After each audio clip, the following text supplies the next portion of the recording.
Sekretaris Umum Majelis Ulama Indonesia Sulawesi Selatan, Saudara Muammar Bakri mengimbau masyarakat untuk bersama-sama menjaga kondusivitas di Kota Makassar. Muammar Bakri juga mengajak seluruh elemen masyarakat untuk bersatu membangun bangsa dan negara. Kita harapkan Sulawesi Selatan, Makassar, rumah kita, Kijagai Wanuata, Kijagai Parasanganta.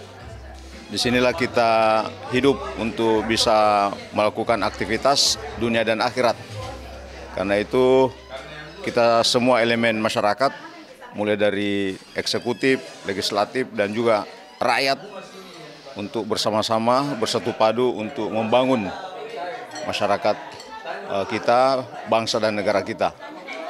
Kita jadikan apa yang terjadi selama ini, terutama yang terkait dengan isu yang belakangan ini santer di tengah masyarakat, sebagai hikmah kebangsaan untuk kita bisa saling memahami dan saling menghargai. Jadi sahabat-sahabat saudara yang ada di legislatif, yang ada di eksekutif, tentu sedapat mungkin merasakan apa yang dirasakan oleh rakyat.